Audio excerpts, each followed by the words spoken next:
Donc il y avait deux questions. De quelle façon la patience et la loi de causalité sont-elles reliées? Alors, il y avait bon, c'est un peu la même chose. Comment la loi de causalité est-elle le moteur de l'entraînement à la patience? Mais déjà, donc, de quelle façon la patience et la loi de causalité sont-elles reliées? Qu'est-ce que vous avez dit Oui, pardon. Oui. Attends, j'ai un écho quelque part. 1, 2, 1, 2, 1, 2. Comment? Il faut demander à Zoom de fermer leur micro, peut-être. Il y a des micros qui sont... Non? Il y a un micro ouvert, c'est ça? Non, il n'y a pas. Non, il n'y a pas? Non. Et pourtant, je m'entends. Mais bon, putain... Ah, ouais, c'est ça. C'est mon ordinateur qui est en...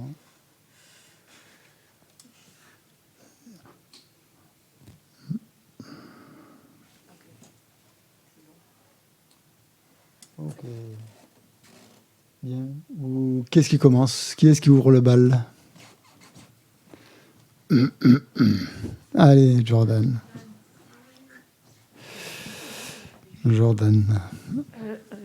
Nous, on a répondu à cette question en retravaillant les 3 subdivisions de la patience. Très bien. Bien. C'est exactement comme ça qu'il faut faire. Voilà, ouais. donc pour chacune de ces subdivisions, voilà, on s'est posé la question du lien qu'il y a entre la loi de causalité et la pratique, la perfection de la patience. Ouais. Donc, voilà, je ne vais pas refaire les 3 subdivisions, mais ça a été notre canevas pour répondre à la question. Ouais, très bien. Ok. Ouais.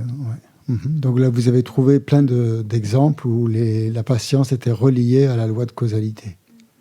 Comment on pouvait la relier par rapport à soi-même, par rapport aux souffrances de soi-même, par rapport aux souffrances que nous infligent les autres, et par rapport à la certitude de l'enseignement. Bien sûr, puisque la loi du karma fait partie justement de la 3e patience par rapport à la certitude de l'enseignement. Ouais, ok. Donc, vous pouvez faire ça, faire comme ça, c'est très bien. Ouais. Une autre façon de faire pour étudier ça, pour réfléchir là-dessus. Ouais, mais dans le groupe, ils ont surtout parlé au lieu de se focaliser sur la personne, de lui en vouloir, on fait intervenir donc la compréhension de la causalité de manière à créer un espace, une distance. Et ça va nous permettre donc de nous entraîner à la patience. Ouais, d'accord. Ouais, très bien. Et ça marche, ça? Oui, pardon. Oui, Sébastien. Je rejoins ce qui vient d'être dit. Daniel avait proposé de travailler sur les 3 divisions. Oui. Et du coup, cette distance que nous apporte l'enseignement, quoi, de comprendre la loi de causalité, nous permet d'avoir ce recul et agit comme une alarme, quoi. Oui. C'est un remède, oui, bien sûr, pour gérer les situations. Et voilà, et du coup, on voit que la souffrance, elle n'est pas extérieure à nous-mêmes. C'est pas l'autre qui nous inflige la souffrance, mais on produit cette souffrance par notre réaction. Ouais. D'où la patience, alors, à ce moment-là. Et c'est ça qui déclenche la patience. Voilà. Ou la volonté d'être patient et d'être tolérant. Ouais. Parfois, c'est traduit par tolérance, je voulais vous dire aussi. Le mot patience, dans certains contextes, le mot sepa en tibétain est traduit par tolérance aussi. Ça marche aussi. Tolérance, donc dans certains cas, par rapport justement à l'autre, bien sûr, et par rapport à soi-même, bien sûr, puisqu'on n'est pas parfait.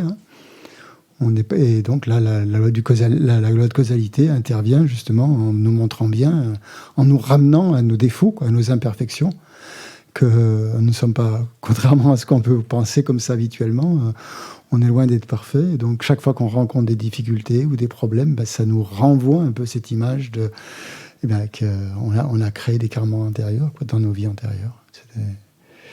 Donc c'est... Oui, très bien.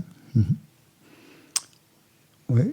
D'autres groupes qui ont dit des choses Oui, Pascal. Oui. Je rejoins ce que tu as dit. Le micro, oui, s'il te plaît. Ouais. Bon, arrêtez de vous rejoindre.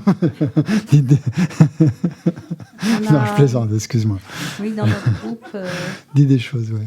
Ça a été discuté de la même façon en considérant les 3 divisions de la patience et on a bien discuté et oui. on est arrivé aux mêmes conclusions remarques oui. en insistant beaucoup sur la conviction dans le dharma. La conviction, c'est la 3e patience. Alors. Oui, voilà. Oui. On a pas mal développé oui, parce que plus on a de détermination et la conviction dans le dharma, plus plus on comprend cette loi de causalité, entre autres, plus on peut développer la patience. La patience, exactement. Ouais, je crois que c'est ça le but. Ouais. Et puis on a été bien aidé par Christophe, par le moine Jimpa, qui était avec vous dans le groupe. Oui. Donc, qu'est-ce qu'il vous a dit là-dessus ? C'est quelque chose de spécial ou de particulièrement pertinent ? Oui. Comme il étudie beaucoup et qu'il est très compétent, oui, je suppose qu'il a dit. Oui. C'était très limpide, en effet. Comment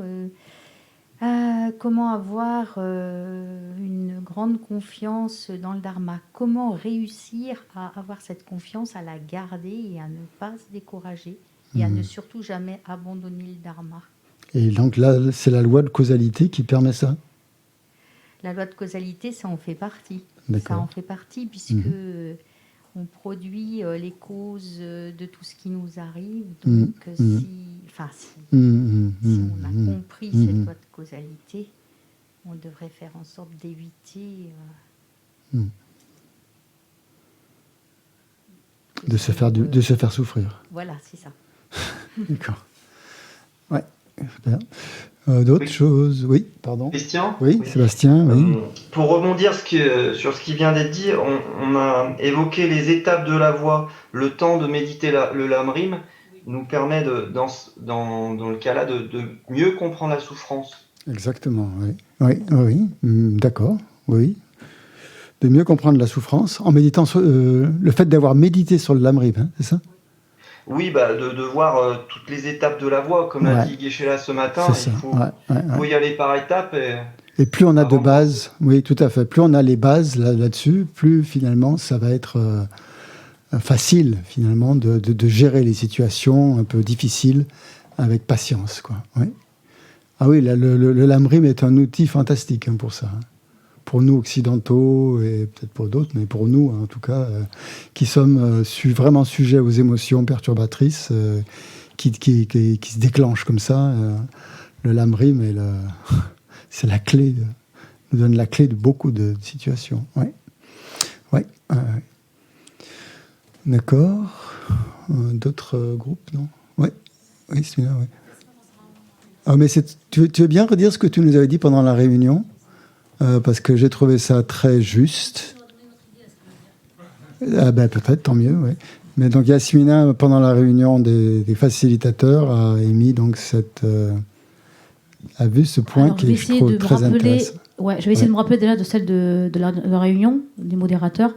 Donc moi je voyais la patience. Bon, c'est vrai que je ne m'étais pas appuyée forcément sur la patience dans la définition où l'esprit n'est pas affligé, mais en fait dans la question de la temporalité, c'est-à-dire que en se basant sur la loi du karma, avec les causes et les effets, on va essayer de créer le plus possible des causes positives pour du karma positif, mais c'est pas forcément immédiat. Donc il y a une sorte de temporalité ou de patience, je trouve. C'est un peu Sébastien a parlé des étapes, des différentes étapes. Il y a bien cette question de temporalité, il me semble. Et par rapport à ce qu'il a dit, moi j'ai eu une autre idée. C'était par rapport aux perturbations mentales ou à nos tendances. Et ça, c'est un travail de longue haleine, peut-être infini, ou dans plusieurs vies. Et du coup, ça aussi, je trouve que ça amène... restons dans le karma, là, s'il te plaît. Justement, du coup... Bon, vas-y.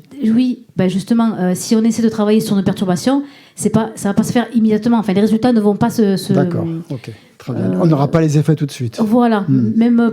par rapport à nos perturbations. Donc, entre la cause et l'effet, il y a un certain laps de temps. Et pendant ce laps de temps, il convient d'être patient. On ne peut pas espérer que parce qu'on a fait du bien, tout, comme ça, immédiatement, on va avoir un effet immédiat.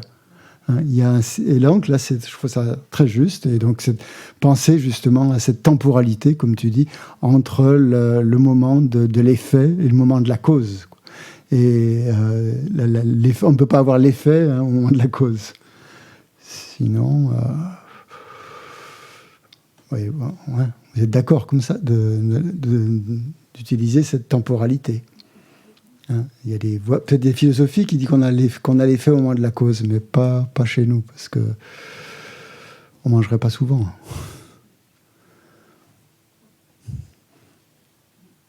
Oui.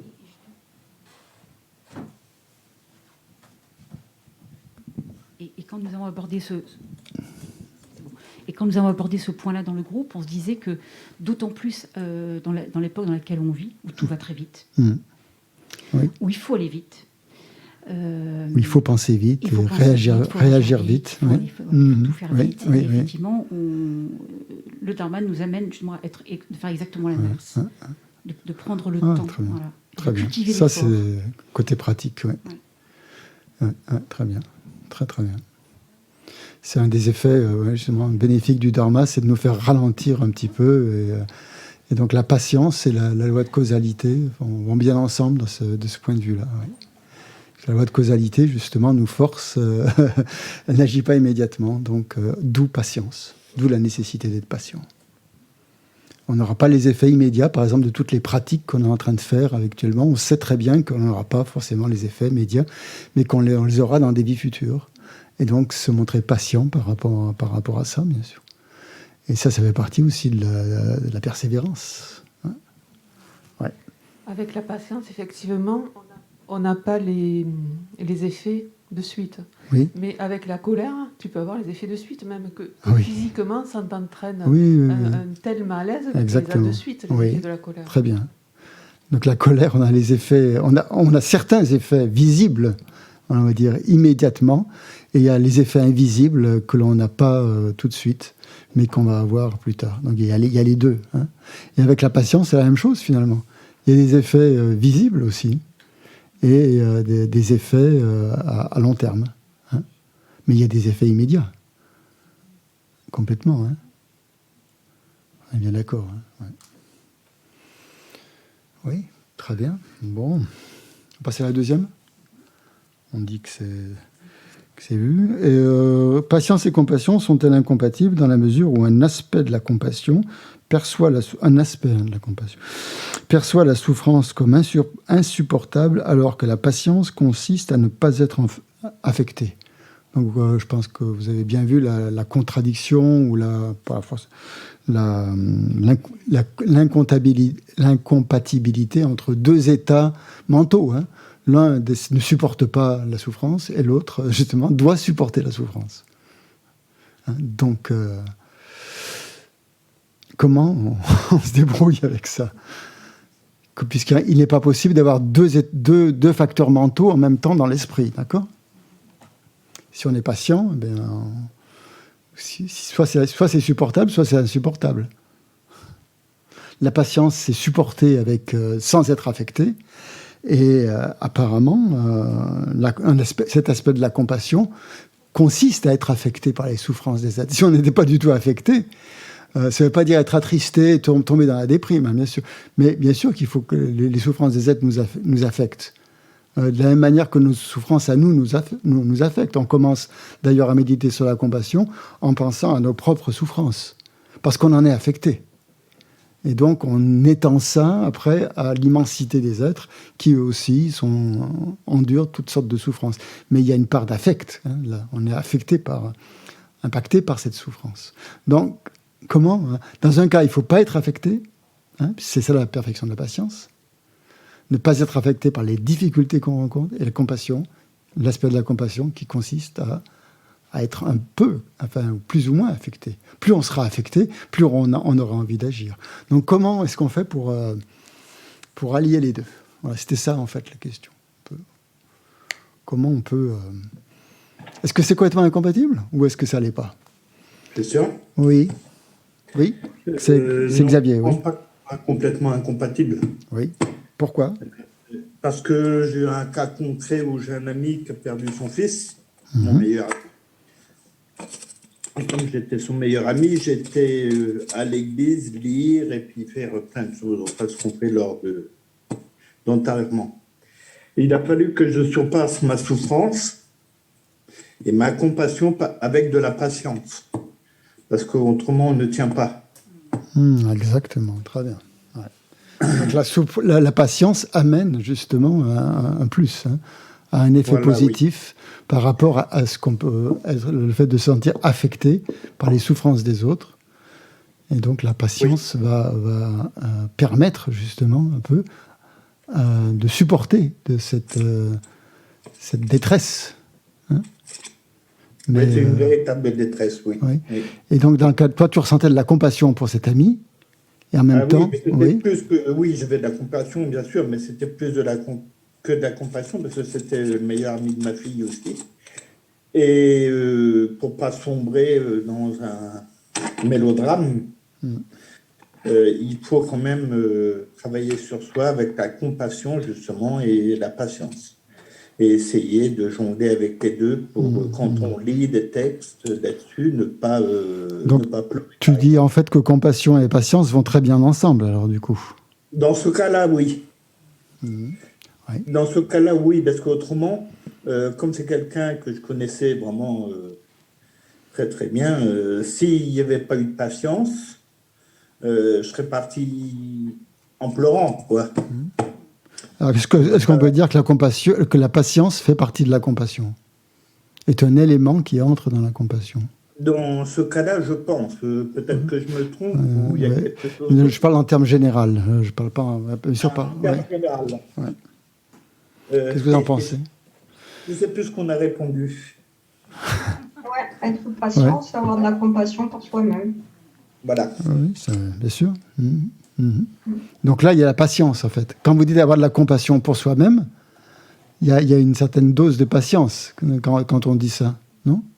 Quand on dit avoir de la compassion pour soi-même, c'est quand même tolérer un peu nos défauts, et puis bon, on se dit on n'est pas parfait, c'est ça, non? On peut accepter sa souffrance. Il y a une part d'acceptation de la souffrance, hein, dans la compassion.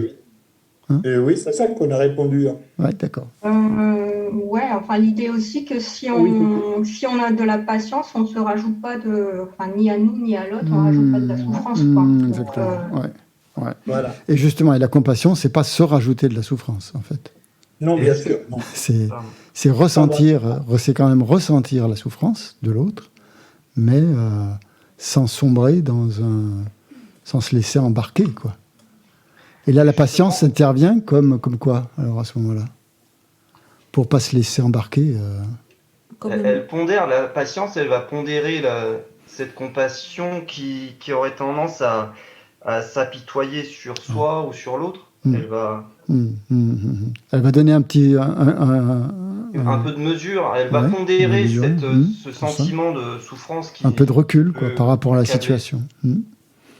Et là, justement, la loi de causalité intervient aussi, bien sûr, hein, dans la compassion et dans la patience. C'est un peu... On l'a défini, la patience comme un moyen d'action. Un moyen d'action. Vous avez défini la patience. Comme la compassion est un outil d'identification de la souffrance qui nous permettait de voir la souffrance, et on utilisait la patience pour supporter cette souffrance et avoir un moyen d'action dessus. D'accord. Ouais, c'est un... Ouais, ok. Ça, comme disait Sébastien, un moyen de tempérer ou la souffrance. Comme un moyen d'action sur la souffrance. Ouais, ok. Donc ce ne serait pas incompatible, du coup. Du coup, même plutôt bénéfique. Ouais, par rapport à ce que tu dis...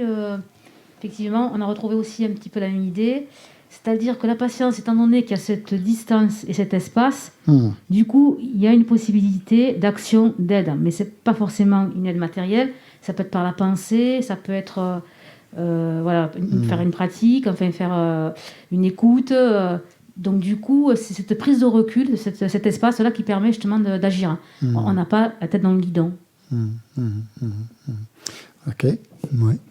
Maintenant, dans les termes, hein, vraiment dans les définitions, si on regarde bien les définitions, ça paraît quand même incompatible. Hein, que dans un cas, eh bien,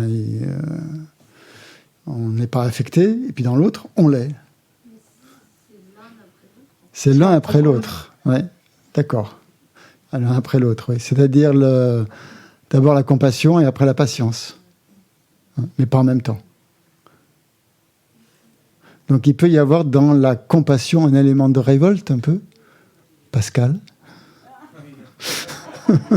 Mais oui, mais c'est ça que je voulais... Je t'ai pas entendu, ça fait 3 jours que je t'entends pas, je me demande si... Est-ce que tu rumines?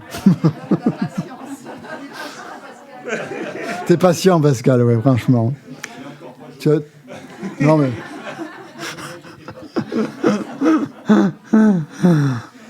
Non, mais par rapport à ce que disait Guéchela ce matin, pour avoir une réaction non violente, la patience aide. Parce que au début, dans la compassion, on a tendance à vouloir ça.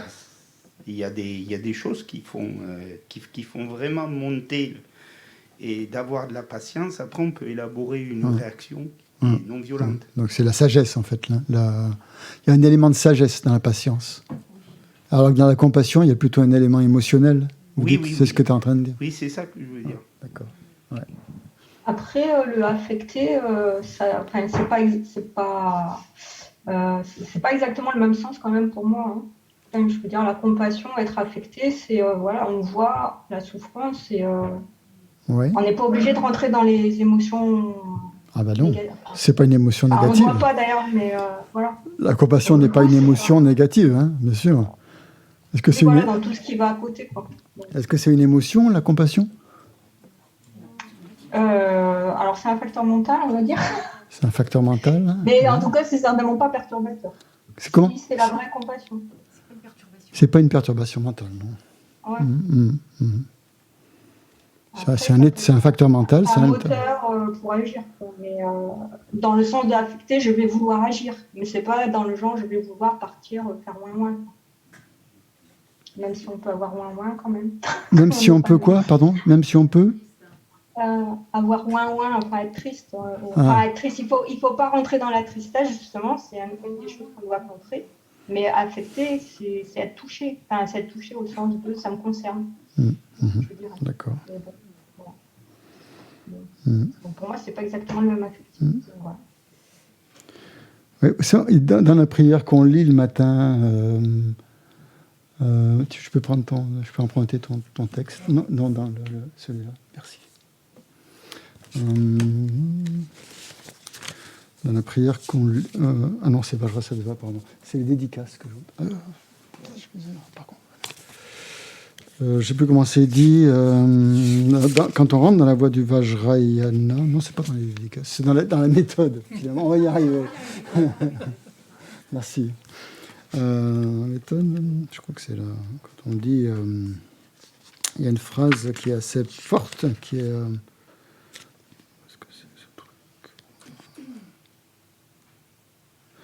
Bénissez-moi. Donc, après avoir exercé mon esprit à la voie commune, même si je devais faire l'expérience des souffrances du samsara pendant longtemps sans en être lassé, je vous en prie, bénissez-moi. Voilà. Si je devais faire l'expérience des souffrances du samsara pendant longtemps sans en être lassé. Et ça, je trouve ça c'est très intéressant, cette phrase, parce qu'en fait, elle est en train de dire qu'un bodhisattva, il n'est jamais lassé de faire l'expérience des souffrances du samsara. Donc, pour lui, rester dans le samsara pendant des éons et des éons, c'est pas un problème, parce qu'il n'est jamais lassé de la souffrance. Et donc, ça rentre aussi dans cette patience. Oui. C'est que la souffrance, il n'est jamais fatigué de la souffrance. Donc, comment, alors que et la contradiction, elle arrive là, c'est que la voie des tantras permet d'atteindre l'éveil le plus rapidement possible. Or, un bodhisattva, il veut rester le plus longtemps possible dans le samsara pour aider les êtres. Et là, c'est pour ça que cette phrase, elle est très intéressante quand on l'a dit. Il dit, même si je devais faire l'expérience, même si j'étais obligé, même si je voulais, si mon esprit est tellement fort et tellement puissant que j'ai envie de faire l'expérience de la souffrance du samsara pendant longtemps, pendant des éons et des éons et des ères cosmiques, fait que je ressens une compassion extraordinaire et irrépressible envers tous les êtres, et que là, je m'engage dans le Vajrayana pour atteindre l'éveil le plus rapidement possible. Vous voyez, les deux, comment ça s'articule, ça. Dans le cas de la voie des paramitas, des perfections qu'on étudie, on est prêt à rester dans le samsara le plus longtemps, même dans les enfers, jusqu'à ce que le dernier des êtres des enfers soit libéré. Hein, c'est le vœu que fait le bodhisattva quand il dit « puissais-je » voilà. Il est prêt à rester dans les enfers le plus longtemps possible. Mais en même temps, après, quand on passe dans le Vajrayana, on veut atteindre l'éveil le plus rapidement possible. Donc, comment vous voyez cette contradiction-là? C'est-à-dire qu'en fait, le bodhisattva retarderait son éveil, en fait, hein, pour rester dans le samsara. Et après, dans le Vajrayana, au contraire, il veut accélérer son éveil pour être Bouddha le plus vite possible. Pourquoi il y a ces deux aspects, à votre avis? Vous comprenez ce que je dis? Ouais. La grande patience, il faut avoir une grande patience pour le premier. La grande patience pour le premier, oui. Et le deuxième, et la grande compassion. Ouais. Quand on est Bouddha, on va avoir tous les moyens. C'est ça, ouais, voilà. Un Bouddha aura beaucoup plus de moyens pour libérer les êtres qu'un bodhisattva. Hein, quand on a atteint l'état de Bouddha, on a tous les pouvoirs. Donc, c'est ça qui lui fait vouloir atteindre l'éveil le plus rapidement possible. Même s'il est prêt à rester, même si sa compassion est telle et sa patience est telle qu'il pourrait rester dans le samsara très longtemps merci, sans en endurer les souffrances.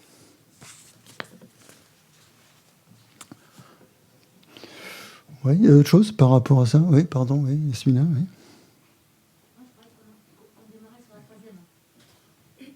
oui. À la troisième, c'était quoi la troisième? Enfin, il me semblait qu'on avait dit éventuellement comment éviter que la compassion ne nous rende pas tristes. Bon, d'accord, oui. Alors, qu'est-ce que vous avez... Alors nous, on a parlé de revenir à la loi de causalité, mettre en œuvre ce qui est à notre pouvoir. On ne peut pas être aidant si nous sommes affligés, et faire des pratiques de compassion. Ça peut nous aider aussi. Oui. Il y a oui.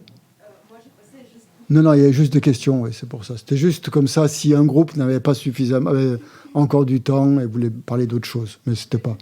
Non, c'était pas nécessaire. Ouais. Non, ok, on va pas la traiter, là, maintenant. Donc, c'était juste un bonus. Bien, on passe à la suite. Donc, c'est pour la révision un peu de là où on en est, par rapport à la persévérance. Alors, qu'est-ce que la persévérance, alors? Qu'est-ce que c'est que la persévérance? Une inclination à aimer le bien. Vous avez pris comme note? Ouais. Hein? Comment? L'inclination à la vertu. Oui. Oui.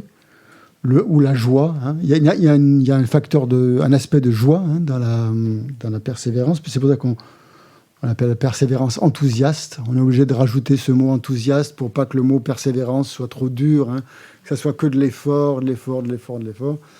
Donc c'est pour ça que parfois on a traduit par effort joyeux, justement, pour amener une nuance de joie, hein, dedans.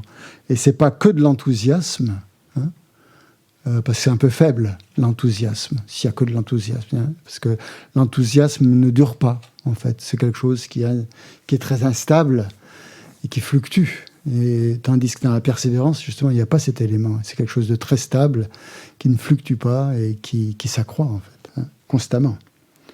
Donc, bon, je ne veux pas dire chaque fois persévérance enthousiaste, ça fait un peu long, mais c'est comme ça qu'il faut le comprendre. Donc, c'est la joie, donc, qui, dans l'accomplissement des activités vertueuses. C'est ça la définition. Prendre plaisir à accomplir des activités vertueuses. Et donc, c'est le contraire de la paresse. Et voilà, la persévérance est un antidote, à la paresse. Bon, comme vous le savez tous, la joie ne s'élève pas sans objet. Hein. Enfin, il y a toujours un objet à la joie. Quelque chose qui nous rend joyeux. Il y a quelque chose, il y a un objet. Si on n'a pas réalisé la non-dualité, il y a toujours un objet qui fait que l'on est joyeux. Bon, et c'est la même chose ici. Hein. Même, donc, pour une joie ordinaire, hein, je parle. Une joie ordinaire, il y a toujours quelque chose qui nous donne envie de faire quelque chose. Et bien, c'est la même chose en fait ici pour la persévérance. L'objet, justement, c'est de pratiquer la voie. Hein. C'est ce qu'on appelle donc c'est une activité, c'est de faire une activité qui est salutaire, qui est bénéfique aux autres et qui est bénéfique à nous-mêmes aussi. Hein. Je pense qu'il y a cet aspect qu'il ne faut pas oublier. Le prendre en considération que on a envie de faire ces pratiques parce qu'elles sont bénéfiques à nous-mêmes aussi. Quand même. Hein, dans cette vie et dans les vies futures. Hein. Donc ça fait partie quand même de la persévérance. Hein. Et donc il y a un aspect aussi qui est important dans la persévérance, c'est que même si l'on rencontre des obstacles dans la pratique, on est constamment, on a envie de continuer. Malgré, on est déterminé constamment à accomplir cette tâche. Donc c'est pour ça que Shantideva je dis que la joie rend toute pratique aisée. C'est ce qui rend toute pratique facile. À partir du moment où on a de la joie, où on l'entreprend avec joie, toute pratique devient facile. Et au contraire, s'il n'y a pas cet élément de joie dans la persévérance, mais la pratique est laborieuse, quoi. Elle devient extrêmement difficile et on n'a pas forcément envie de la poursuivre. Donc c'est ce facteur d'enthousiasme, de joie aussi qui est important. Et Shantideva, la définition que Shantideva donne de la joie, il résume simplement, c'est se réjouir de la vertu. À propos de la persévérance. C'est se réjouir de la vertu, d'accomplir la vertu. Éprouver du plaisir à faire quelque chose de positif. Si on éprouve du plaisir à faire quelque chose de négatif, c'est pas de la persévérance. C'est de la paresse. D'après la définition bouddhiste. D'accord ? Donc, par exemple, donc, avoir de la patience pour des activités non vertueuses ou de l'enthousiasme pour des activités non vertueuses, ça fait partie des aspects de la paresse. Donc la paresse, vous savez que c'est l'un des principaux ennemis de la pratique spirituelle. Et donc c'est quoi la paresse ? En fait, c'est avoir le sentiment que d'autres choses sont plus importantes que la pratique. Hein, de sorte que nous n'avons pas vraiment envie de nous lancer dans une pratique spirituelle. Parce qu'il y a d'autres choses qui passent avant. On en est tous là, hein, je veux dire. Oui. On peut passer quand même sur 24 heures, beaucoup de choses avant la pratique spirituelle. Donc tout le reste, c'est de la paresse, en fait, si on regarde bien. Si on analyse comme ça. Hein. Et même, donc, si nous souhaitons atteindre la paresse aussi, c'est ce qui nous empêche aussi d'atteindre notre objectif. Hein. Même s'il est vertueux, hein, c'est ce qui va nous empêcher. Il y a un aspect de la paresse qui nous fait remettre les choses au lendemain, hein, constamment. Hein. Il y a plusieurs aspects hein, dans la paresse. Il y en a 3. Hein. C'est-à-dire carrément la fainéantise. L'autre, c'est de remettre au lendemain. Et le troisième aspect, c'est de prendre goût à des activités mondaines. Hein, c'est les 3 aspects de la paresse. Donc la persévérance ou enthousiasme, c'est carrément l'opposé de la paresse. Hein. C'est complètement l'opposé. C'est l'énergie, oui, j'ai là parlé d'énergie mentale. Un mot que j'aime bien en tibétain, c'est Nyingtop. C'est-à-dire l'énergie du cœur, en fait. On dit Nying, c'est le cœur, et Top, c'est le... Comment on l'a dit ? Comment on a traduit Valérie ? Top. Popa, il a dit. Popa, elle a dit, je ne sais plus. La quoi ? L'énergie mentale, oui. ou la force mentale, la force mentale, donc qui est nécessaire pour accomplir la pratique spirituelle. Donc cette force mentale, elle est mise au service du dharma, au service du bien. Si cette force mentale, elle est mise dans les activités mondaines, c'est de la paresse. Voilà. Mais c'est la même force, c'est une force mentale, c'est la même chose. Donc pour ça, bien sûr, comme d'habitude, il est nécessaire de contempler les bienfaits. On revient toujours au même point, voir les bienfaits et les bienfaits de pratiquer l'un et les désavantages donc de pratiquer l'autre, ou de ne pas pratiquer cette chose-là. Donc quand nous percevons les bienfaits liés à l'accomplissement d'une pratique, et les inconvénients de s'en abstenir, à ce moment-là, nous prenons plaisir à l'activité salutaire que l'on a envie de faire, qui vise cet objectif positif. Et donc c'est ça qui est et ça c'est, comme l'a dit Geshe-la, c'est pareil dans le mondain aussi. Quand on voit ce que une chose peut nous apporter, on a envie de la voir. Et contraire, si on en voit les défauts, on ne va pas avoir envie de la voir. Et c'est exactement ce même principe, donc de regarder les bienfaits, de regarder les inconvénients qu'il faut appliquer au dharma. Donc c'est ce genre d'enthousiasme donc, qui va nous permettre constamment de poursuivre la pratique, qui est basée justement sur la contemplation, sur la réflexion des bienfaits et des inconvénients. Donc, comment est-ce qu'on débute, comment est-ce qu'on commence la pratique de la persévérance? Là, Geshe-la en a parlé un petit peu ce matin, d'une manière... Oui. Oui. Ça commence par les premières étapes. On ne peut pas se lancer dans la pratique de la persévérance comme ça, avec des choses trop difficiles pour nous, à notre niveau. Comme par exemple la bodhicitta.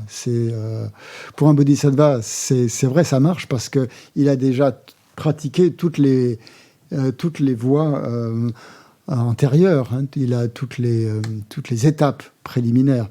Et nous, on ne peut pas espérer, quand on lit bien sûr ces activités de bodhisattva qui nous paraissent absolument incroyables, que se plonger dans les enfers pour aider tous les êtres, et on dit je vais faire pareil, moi aussi je veux, mais c'est pas possible à notre niveau. C'est bien, parce qu'on n'a pas justement commencé, on n'a pas commencé. Donc on voudrait commencer déjà à un niveau extrêmement élevé, quoi. Et ça marche pas. Donc c'est ça, il a insisté beaucoup là-dessus. Et donc le moyen de débuter, en fait, dit Tsongkhapa, c'est de commencer par s'intéresser à la pratique, à avoir de l'intérêt pour la pratique. C'est le niveau 0, quoi, en fait, le niveau de base. C'est commencer à ressentir de l'intérêt le plus possible. Et si on ne ressent pas cet intérêt, on n'aura jamais envie de... Voilà. Et c'est pour ça que souvent on fait passer les activités mondaines avant, parce qu'elles nous intéressent beaucoup plus, quoi, quelque part, que le dharma. Parce qu'on n'a pas vraiment complètement acquis ou intégré quels sont les avantages de la pratique du dharma. Donc c'est la première chose à considérer, donc réfléchir donc justement sur l'intérêt de la pratique. Et donc à ce propos, Geshe-la dit un truc. Bon, c'est de Tsongkhapa bien sûr, mais Geshe-la l'a repris et c'est très intéressant, c'est de voir ça par rapport au Lamrim, qui va nous permettre de développer cette conviction. Pour développer cette conviction, justement, nous devons nous appuyer sur les textes. Nous devons écouter des enseignements. Et nous devons aussi, il a insisté là-dessus, faire des prières aussi, pour qu'on ait cette force en soi, pour qu'on puisse acquérir cette force enthousiaste de pouvoir... Donc c'est l'étudier, c'est étudier les textes, c'est écouter les enseignements, mais c'est aussi faire des prières pour acquérir de plus en plus d'expérience. Alors, donc le texte qu'il a cité, c'est un texte de Maitreya qui s'appelle L'ornement des sutras du Mahayana. Donc je vous le relis parce que c'est quand même c'est le point de base. La traduction n'était pas dans le livre qu'on a, le Lamrim intermédiaire, elle n'est pas extraordinaire. J'en ai une meilleure là. qui dit « La persévérance est suprême parmi les vertus, car par elle, on obtient les résultats. La persévérance apporte le bonheur temporaire immédiat, des réalisations spirituelles mondaines et supramondaines. Par la persévérance, on obtient ce que l'on désire dans la vie samsarique. La persévérance nous amène à mener une conduite pure. La persévérance nous libère de la vue des agrégats destructibles. Et la persévérance parfait les qualités suprêmes et purifie tous les obstacles. » Donc ça, justement, je l'ai montré qu'on retrouve le lamrim là, par rapport aux objectifs. Et c'est implicite, en fait. Par exemple, quand il est dit que ceux qui jouissent du bonheur samsarique obtiennent ce qu'ils souhaitent grâce à la pratique de la persévérance. Hein. Donc, qu'est-ce qu'on obtient ? Donc, ça, c'est même avant, même au niveau mondain. On peut avoir la richesse, on peut avoir la renommée, on peut avoir les louanges. Ce sont des résultats immédiats que l'on obtient par la pratique de la persévérance. Mais si on regarde un petit peu plus loin, en fait, on découvre qu'elle apporte des résultats beaucoup plus durables et plus importants. Alors là, ça fait référence aux 3 objectifs que l'on retrouve dans le lamrim. Hein, les 3 objectifs spirituels qui correspondent, vous savez, aux 3 types de pratiquants. Donc le premier pratiquant, qu'est-ce qu'il veut obtenir ? Quel est son objectif ? Une vie future, heureuse, agréable, sans souffrance si possible, mais il en aura. Vous avez dit autre chose ? Une renaissance fortunée, une précieuse renaissance humaine, ou une renaissance supérieure avec des qualités suprêmes. Hein, les meilleures qualités possibles, imaginables dans les renaissances supérieures. Et donc lui, c'est ça qu'il veut. Hein. Le deuxième, celui qui pratique le renoncement intermédiaire, il veut la libération complète du samsara. Hein. Et le troisième, il veut l'éveil pour être bénéfique, pour être parfaitement bénéfique à tous les êtres. Donc, comment est-ce que le premier pratiquant, il va réaliser son objectif, c'est-à-dire une personne de capacité spirituelle inférieure, comment est-ce qu'elle va réussir à obtenir une renaissance dans une destinée supérieure du samsara ? Qu'est-ce qu'elle va pratiquer ? L'éthique. Voilà, c'est ça. Et donc, c'est le premier point. Hein. La persévérance nous amène à mener une conduite éthique pure. Hein. Donc, on en est au premier niveau. Hein. La persévérance nous aide donc à réaliser, si on est un pratiquant du premier niveau, elle va nous inciter à pratiquer l'éthique. Et donc, grâce à ça, on va atteindre notre objectif, qui est donc une destinée supérieure dans le samsara. Donc, pour pratiquer l'éthique, je fais un petit peu du rebrassage. Qu'est-ce qu'il va pratiquer, ce pratiquant ? Hein ? Ouais, les 10 actions vertueuses.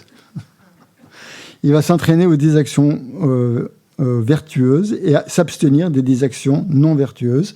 Et qu'est-ce que ça amène, ça ? Une renaissance supérieure, c'est-à-dire une vie avec longue et heureuse, où il sera délivré des renaissances inférieures. Donc c'est un peu ce qu'on a eu, non ? Un peu. Hein. Ça veut dire qu'on a pratiqué l'éthique dans les vies antérieures. Donc c'est à peu près, on est à peu près bon là. En plus de ça, la pratique de la persévérance permet de réaliser les buts mondains et supramondains, il dit. Donc, les buts mondains aussi bien que supramondains sont des qualités spirituelles que l'on peut avoir comme des qualités supérieures, de connaissances supérieures. Aussi bien qu'on soit bouddhiste ou non bouddhiste, on peut avoir ces qualités. Ensuite, donc, le premier objectif supramondain, hein, c'est la libération, ça c'est pour les pratiquants intermédiaires, c'est la libération totale de l'ensemble du samsara. Hein, okay. Donc,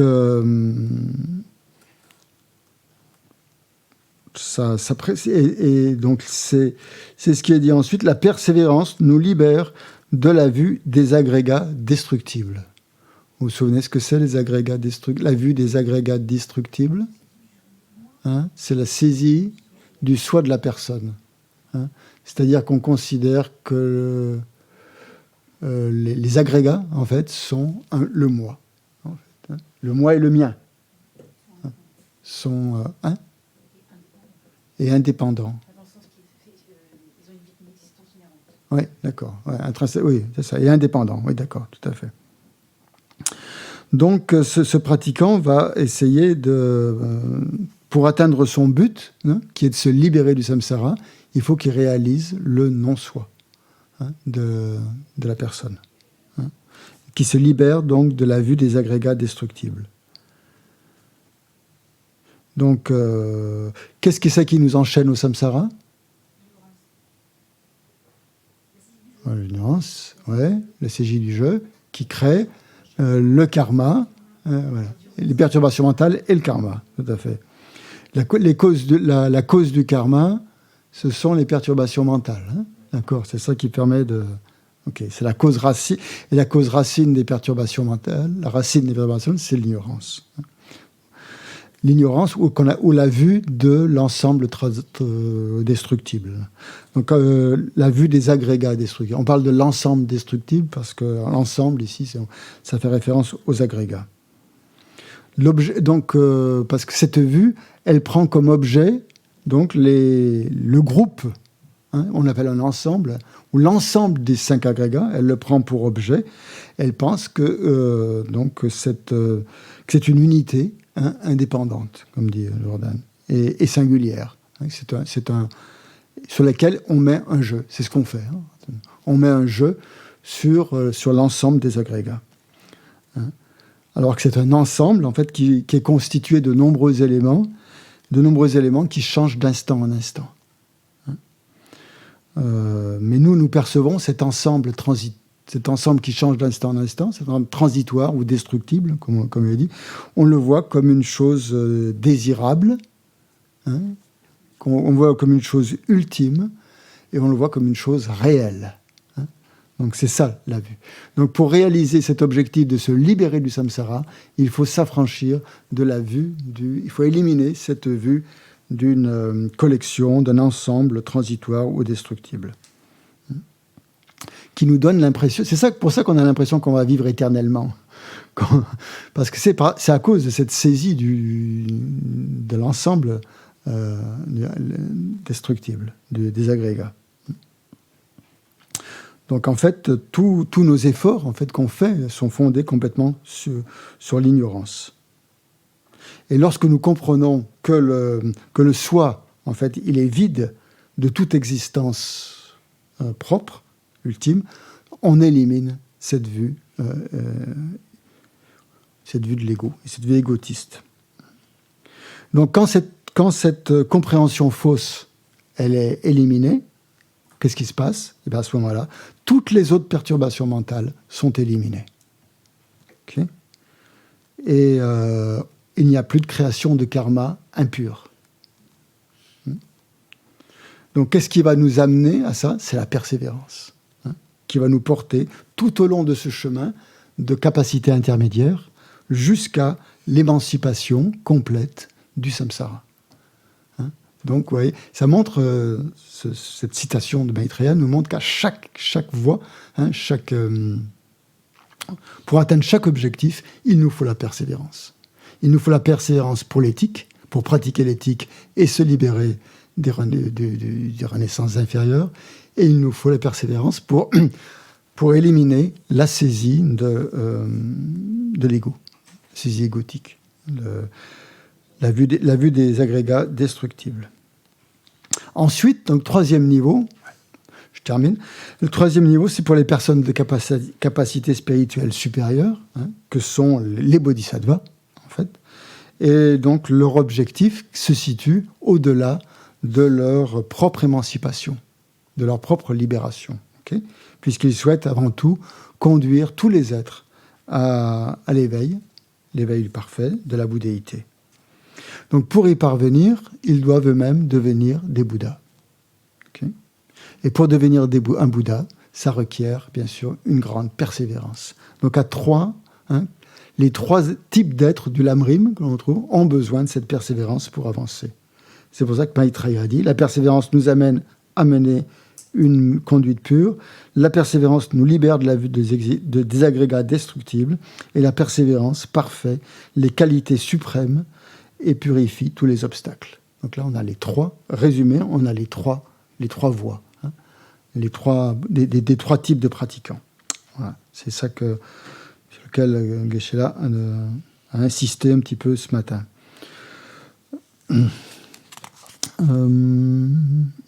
Ah oui, ce qui c'est pas dit dans le texte, mais c'est dans son kappa, je ne crois pas que ce soit dit. En tout cas, dans le texte de Maitreya, il y a une strophe qui est un peu plus loin, que je trouve très très belle aussi, mais je vous la donne parce qu'elle est très parlante et ça va bien dans ce sens-là. Il dit aussi, si vous avez la persévérance, la richesse ne peut vous submerger. Hein, si vous avez la persévérance, les perturbations mentales ne peuvent vous vaincre.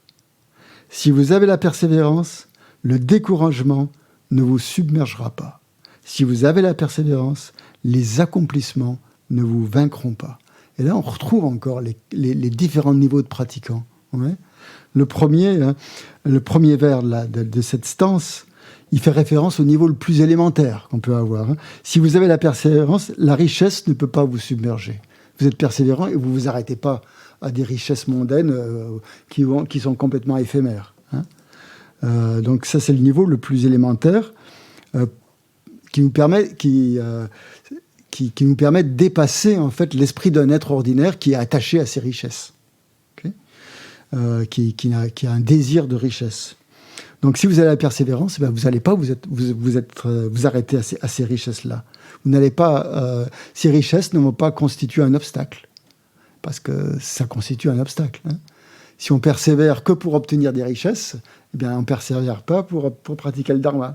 Donc, on est coincé. On est cuit. Parce qu'on ne va jamais pratiquer le dharma, parce qu'on est complètement obnubilé par les richesses. On ne pratiquera jamais le dharma. Et à partir de ce moment-là, beaucoup d'éléments, beaucoup d'obstacles vont surgir. Tandis que si on a la persévérance, que l'on soit riche, que l'on soit pauvre, peu importe. Hein, on n'est pas attaché à ces richesses. Qu'on les ait ou qu'on ne les ait pas, peu importe. Hein. Donc ça, c'est le niveau le plus élémentaire. Le deuxième niveau, si vous avez la persévérance, les perturbations mentales ne vous vaincront pas. Donc là, on est l'objectif spirituel du niveau intermédiaire, ouais, qui va éliminer les perturbations mentales, en éliminant la saisie du soi. Okay.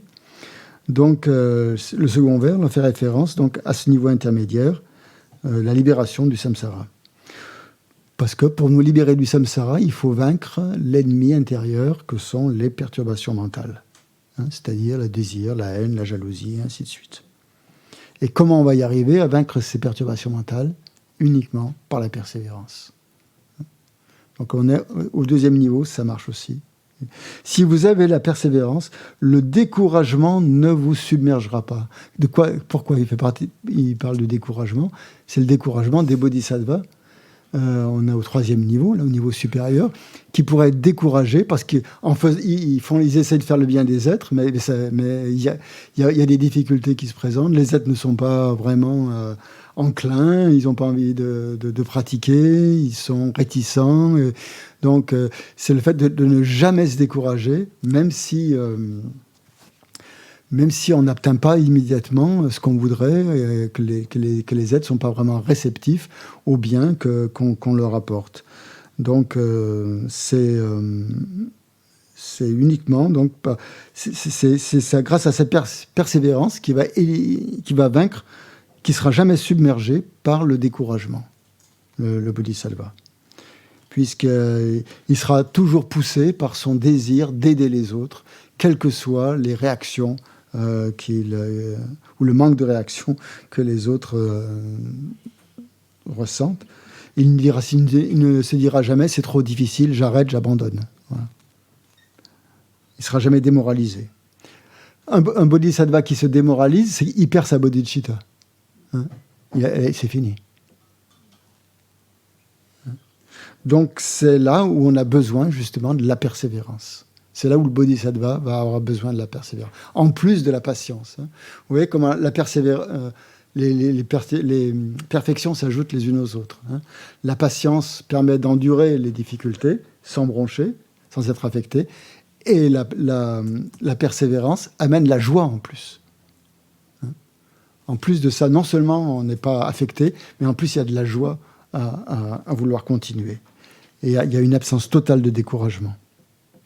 Et le dernier, très intéressant aussi, je trouve, si vous avez la persévérance, les accomplissements ne vous vaincront pas. Alors, je me dis, mais que ça veut dire ça ? Se faire vaincre par les accomplissements, c'est ce qu'on veut avoir.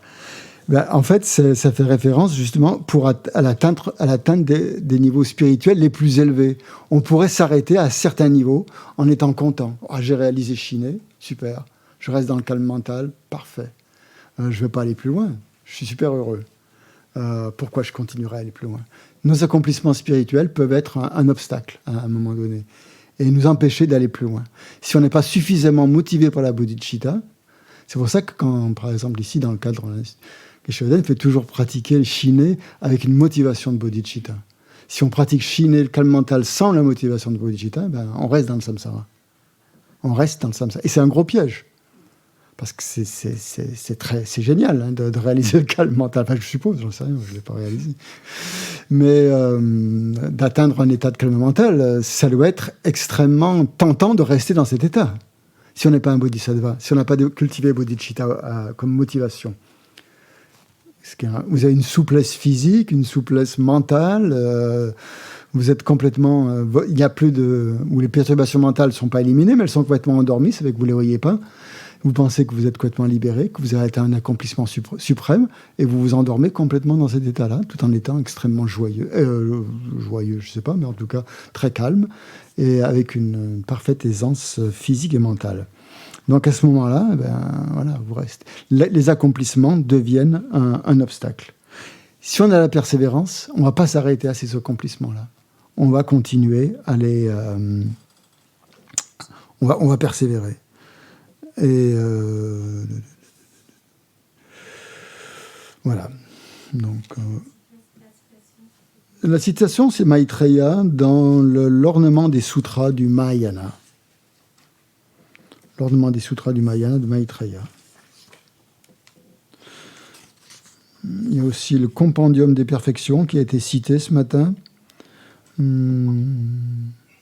il dit si vous avez la grande persévérance totalement dénuée de découragement, il n'y a rien que vous ne puissiez accomplir ou atteindre. Nuit et jour sont féconds, nos qualités ne diminuent pas. Les qualités supérieures aux qualités humaines ordinaires prolifèrent comme les fleurs d'Utpala. En fait, la traduction de ce matin n'était pas bonne. Elles s'épanouissent. Ce n'est pas les fleurs qui s'épanouissent. Une fleur de lotus, elle est complètement épanouie lorsqu'elle apparaît. C'est pour ça que j'ai un petit tiqué, parce que la traduction, je ne suis pas d'accord. Et même, c'est même pas bon, parce que la nuit, elles se ferment, les fleurs. Voilà. Donc, j'ai failli poser la question. J'ai dit, ouais, c'est bon, c'est pas le moment, que je vais la répresser. Ça va encore, bon. Bref. Donc, j'ai rien dit, mais ça m'a évoqué. Et puis après, j'étais content de voir que dans le texte de Maitreya, en fait, c'était pas traduit comme ça. C'est pas les qualités supérieures qui s'épanouissent, c'est qu'elles prolifèrent. Et c'est vrai, parce que vous prenez un étang où il y a des lotus ou des nénuphars, ça progresse. C'est pas la fleur qui s'épanouit, mais c'est une prolifération des fleurs, en fait. Hein. Et nos qualités prolifèrent. Hein. Donc elles ne prolifèrent pas comme un lotus s'épanouit, mais elles prolifèrent comme les lotus prolifèrent dans une mare de lotus. Plus... Hein, ouais, non. Comment ? Et ça va très vite, ouais. Donc, Parce qu'en général, justement, dans d'autres textes, on parle justement que la fleur de lotus, elle s'ouvre le jour et elle se ferme la nuit, quoi. Et en fonction de la lumière. Et c'est comme un réflexe, quoi. C'est cité, donc Maitreya, il cite ça aussi dans un autre texte, dans le Uttara Tantra, justement, où il parle de cet exemple de la fleur Utpala, qui s'épanouit à la lumière et qui se ferme quand il n'y a pas de lumière, pour illustrer le fait que la lumière, en fait, c'est le rayonnement de l'activité des Bouddhas, en fait, qui fait ouvrir la fleur Utpala. Et quand il n'y a plus l'activité des Bouddhas, c'est-à-dire quand c'est l'obscurité, eh bien, les fleurs se referment. Donc, voilà. Donc ici, Maitreya garde la même image, mais dans le sens que les qualités se répandent, se prolifèrent. Ok, bon, je pense qu'on a tout vu pour ce qui est de la révision. Oui, les trois types de persévérance, c'est clair. La persévérance semblable à une armure, c'est en général, c'est celle-ci qu'on étudie le plus, en fait, cet aspect, qui est comme une armure, parce qu'elle évite le piège, le découragement, en fait. On n'est jamais découragé grâce à la persévérance, enthousiaste. Et donc, elle est comme une armure. Elle est comme une armure où rien donc, ne peut l'affecter. Ensuite, l'autre aspect, c'est que c'est la persévérance de réunir les qualités vertueuses. Vous savez. Et là, on peut... Je me souviens d'avoir lu dans un texte que... Je crois, dans une Chenmu, je crois. La persévérance semblable à une armure. Ok, on revêt l'armure. Et la deuxième, on réunit les armes qu'il faut. Quand on part en guerre, par exemple, on met son armure, mais aussi, on part pas qu'avec son armure. On emmène aussi les armes aussi. Et on aide ses coéquipiers aussi à s'armer, à prendre tout ce qu'il faut. Et donc la deuxième, elle est un peu comme ça. Donc on réunit toutes les activités vertueuses, toutes les armes qui vont nous aider dans la pratique de la voie pour aider, pour les êtres. Donc, oui, c'est ça. Il est dit dans la Munchemu. Une fois que le guerrier a préparé son armure, il rassemble ses armes, et il en va de même ici. Maintenant que nous possédons l'armure qui protège du découragement, nous devons nous engager à pratiquer la vertu pour créer les causes et conditions nécessaires à l'obtention de l'éveil. C'est clair. Et la troisième, c'est la persévérance du travail pour le bien des êtres. On retrouve ça un peu, vous savez, dans les trois types d'éthique. C'est la même chose. Donc, pour faire le bien des êtres, il y a d'innombrables activités, oui, qu'on a résumées. Il y en a combien dans l'éthique ? C'est la troisième éthique, l'éthique qui œuvre au bien des êtres. On a listé combien de types d'activités ? Je vous mets pas de main en question. Vous vous souvenez de ça ? Quand on a étudié la perfection de l'éthique. 8. 4 ou 8. 4. Ah, j'ai un truc comme ça, c'est beaucoup moins gros que le reste. Comment ? C'est moins gros que les autres papiers.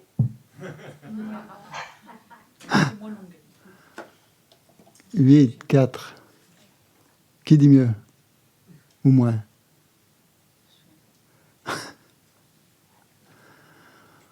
Non, c'est 4. Xavier, t'es sûr de toi, là. J'aime ton assurance, mais malheureusement, c'est pas ça. C'est marqué 4 qualités sublimes. Non, je parle pas des qualités sublimes. Ouais, non. Les qualités qu'on peut... Les types d'activités qu'on peut accomplir pour aider l'incroyable variété des êtres. Il y a 11 types d'activités. Ah oui. Bon. C'est au-dessus. Je prends la Bible. Oui. Éthique bénéfique aux êtres. C'est pas ça ? Si, éthique ouais. Aux êtres. Page combien ? Page 368. Bravo. Ça, c'est précis. L'éthique bénéfique aux êtres. Aider ceux qui souffrent. 1. 2. Aider ceux qui ignorent les méthodes. 3. Être bénéfique à ceux qui sont susceptibles d'être aidés. 4. Assister ceux qui sont en danger. 5. Dissiper les tourments. 6. Aider les indigents. 7. Aider les sans domicile. 8. Aider selon les dispositions des êtres. 9. Aider ceux qui sont sur la bonne voie. Ils ont quand même besoin d'être aidés, pour les inciter à continuer. Aider ceux qui sont sur la mauvaise voie. Et 11, aider autrui par des miracles. Aider par des miracles. Voilà les 11 activités bénéfiques. Dans lesquelles, donc, c'est la persévérance, justement, pour le bien des êtres. Ça, c'est dans l'éthique, oui. Ouais. On retrouve ça dans l'éthique. Si vous voulez le consulter, c'est expliqué dans le Lamrim. Le Lamrim, on retrouve des éléments. C'est ça qui est très intéressant dans le Lamrim. J'essaie par rapport aux questions qui ont été posées là. C'est bien de faire des liens comme ça entre la patience, le karma, la patience et la compassion. Voilà. Prendre des différents éléments du Lamrim et voir comment on peut les relier. Parce que tout est lié, tout s'enchaîne, mais aussi tout est lié, mais pas forcément d'une manière superficielle, mais sous-jacente aussi, par en dessous. Il y a des ramifications, il y a c'est comme les nénuphars, il y a des racines qui passent par en dessous. Et ça c'est intéressant, je trouve, de retrouver le Lamrim. Vraiment, c'est un entrelac de choses qui sont reliées les unes aux autres comme un réseau d'éléments qu'on peut retrouver comme ça. Et se questionner là-dessus, c'est vraiment enrichissant, comme vous avez fait aujourd'hui pendant les discussions. Donc, si vous avez des idées, une question. Oui. Sur le miracle. Le miracle. Oui, c'est la 11e. Oui, la 11e, c'est sur le miracle. C'est agir pour les autres. Agir pour les autres en faisant des miracles. Qu'est-ce que tu veux savoir, ce que dit Lamrim là-dessus ? Oui, parce que du coup, le miracle, moi, je ne vois pas trop le karma là-dedans. On ne parle pas du karma, là. C'est par rapport à la persévérance. Oui, mais du coup... et l'éthique. Ouais. Mais du coup, le miracle, ce serait quoi comme... C'est avoir recours à des moyens extraordinaires qu'on peut pas, et pas des moyens ordinaires pour aider les autres. Par exemple, lorsque des méthodes ordinaires ne fonctionnent pas, eh bien, avoir recours à des méthodes extraordinaires si tu es capable de les employer. Et donc, un bodhisattva va acquérir des méthodes extraordinaires, plus y pratique. Et donc, ça fait partie de l'enthousiasme à la pratique, justement, pour acquérir des moyens, des connaissances supérieures et des moyens d'action, d'activité supérieure ou extraordinaire pour pouvoir aider les autres. C'est indispensable. Il y a des moments où tu ne peux pas aider avec des moyens ordinaires, mais tu peux le faire avec des moyens extraordinaires. En guérison, par exemple, à la guérison, par exemple, guérir des malades. Je ne sais pas, il peut y avoir plein de formes. Bon, alors, il y a quand même quelque chose qui est dit important. Bien que les 10 autres activités antérieures qui ont été citées sont bénéfiques aux êtres, peuvent être pratiquées par n'importe qui, celles-ci s'adressent uniquement à ceux qui ont développé la capacité de manifester des miracles de diverses manières, pour le bien d'autrui. Donc il faut avoir déjà des capacités de bodhisattva ou de capacités spirituelles assez avancées, bien sûr. Mais ça fait partie de l'éthique d'œuvrer au bien des êtres. C'est l'éthique, pas le karma. Voilà. Bon, j'espère que ça va vous aider. Merci. Avec plaisir. On fait une petite dédicace pour terminer. Page 10, dans le livret de l'Institut, on va faire la dédicace habituelle, Gewadiyi. Oui, merci.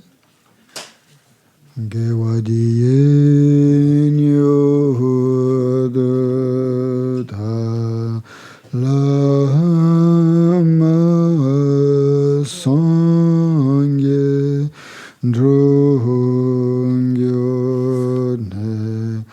Jowa Chikyan Malupa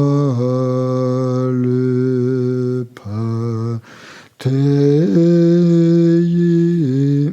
Salan